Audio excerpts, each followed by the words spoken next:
நம்முடைய பிதாவாகிய தேவனாலும் கர்த்தராகிய இயேசு கிறிஸ்துவினால் உங்களுக்கு கிருபையும் சமாதானம் பெறுவதாக.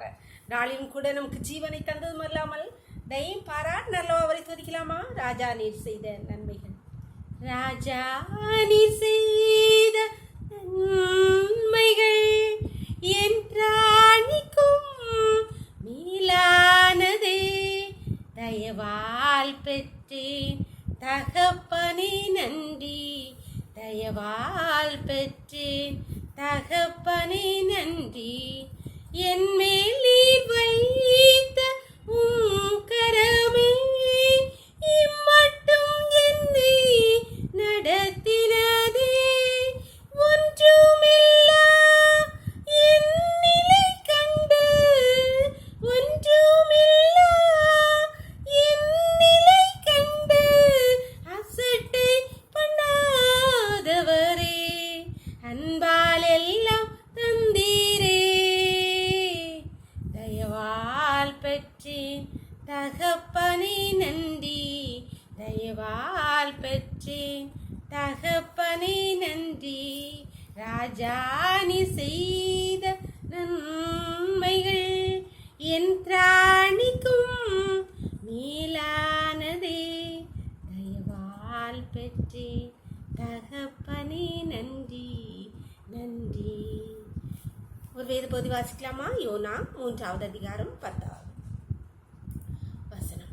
அவர்கள் தங்கள் பொல்லாத வழியை விட்டு திரும்பினார்கள் என்று தேவன் அவர்களுடைய கிரியைகளை பார்த்து தாம் அவர்களுக்கு செய்வேன் என்று சொல்லியிருந்த தீங்கை குறித்து மனஸ்தாபப்பட்டு அதை செய்யாதிருந்தார். நினிவே மக்கள் பொல்லாத பாவங்களை செய்து கர்த்தருக்கு கோபம் மூட்டினார்கள். அப்பொழுது கர்த்தர் யோனாவை கொண்டு தீர்க்கதரிசனம் சொல்லியிருக்க, இன்னும் 40 நாளைக்குள்ள இந்த நினிவே பட்டணம் அழிந்து போகும். அப்பொழுது ராஜா முதல் எல்லாரும் உபவாசம் இருந்து ரெட்டிலும் சாம்பலில் உட்கார்ந்து தங்கள் பாவங்களை விட்டு திரும்பி கர்த்தரை நோக்கி கூப்பிட்டார்கள்.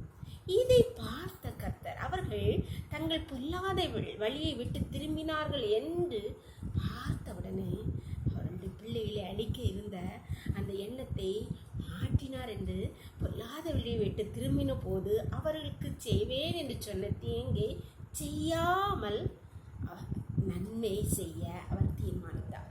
அன்பான தேவனுடைய பிள்ளைகளை, நாம் நன்மை வேண்டும் என்று ஆசைப்படுகிறோம்.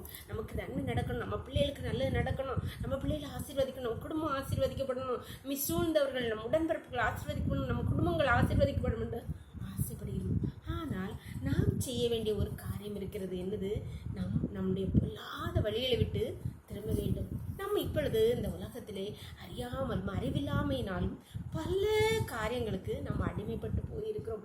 அந்த காரியங்கள் தீமை, பொல்லாங்கு, தப்பு அப்படின்னு தெரியாமலே அநேக காரியங்களை செய்து கொண்டே இருக்கிறான். வானுலே கர்த்தருடைய வேதத்துக்கு நாம் திரும்பினால், நம்முடைய பொல்லாத வழிகளை விட்டு கர்த்தருடைய வேதத்துக்கு திரும்பினால் அவர் நமக்கு செய்வேன் என்று சொன்ன தீங்கை விட்டு செய்யாமல் மனம் மாறி நமக்கு நன்மை செய்யும்படியாய் நமக்கு இறங்கி ஓடி வருவார். நம்மளே எல்லாருடையும் அவருடைய கரத்தில் ஒப்பு கொடுக்கலாம். அப்பா, நான் இந்தந்த பாவங்களை எல்லாம், நான் இந்தந்த காரியத்தெல்லாம் இதெல்லாம் தப்புன்னு தெரியாமலே செஞ்சிட்ருக்கேன்ப்பா, இதெல்லாம் விட்டுறேன்ப்பா அப்படின்னு சொல்லி ஆண்டவரிடத்தில் நம்ம ஒப்பு கொடுக்கலாமா?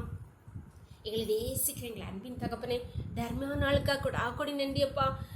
ராணின் காலை முதல் எம்ம மட்டுமா உங்களுடைய தயவுள்ள உங்கள் கிருபை எங்களை தகுந்ததேப்பா. நன்றி நன்றியப்பா. இப்பொழுது மடியாளோடு இணைந்திருக்கிற ஒவ்வொரு பிள்ளைகளுடைய கருத்தில் தெரியணுமப்பா. அன்றுவே அறிவில்லாமல் அநேக பாவங்களை சிக்கி தவித்து கொண்டிருக்கிற உங்களுடைய பிள்ளைகள் உங்களுடைய கருத்தில் தெரியணும்ப்பா. யாரெல்லாம் அப்பா இந்த காரியங்களெல்லாம் நான் விட்டு விடுகிறேன் அப்பா.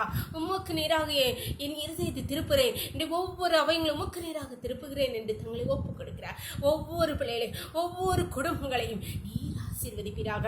அவர்களுக்கு செய்வேன் என்று நினைத்திருந்த தீங்கை விட்டு திரும்பி அவர்களுக்கு நன்மை செய்வீராக அப்பா. அவருடைய ஒவ்வொரு கஷ்டங்களில், பலவீனங்கள், பாடங்களிலும் நீ துணை செய்வீராக. உடைய பிள்ளைகளோடு கூட இருங்கப்பா, கரம் பிடித்து நடத்துங்க. ஒவ்வொருவரையும் தாழ்த்தி உடைய கருத்திலே தரீரும். எனக்குள்ளே மூடி மறைச்சுக்கோங்கப்பா. சகல துதியும் கனமும் பலமையும் பலன் ஞானமும் எங்கள் தேவாதி தேவன் ஒருவருக்கே செலுத்துகிறோம். இயேசுவின் மூல ஜெபங்கள் நல்ல தந்தையே, ஆமென். God bless you. கர்த்தர் உங்களை ஆசீர்வதிப்பாராக. ஆமென்.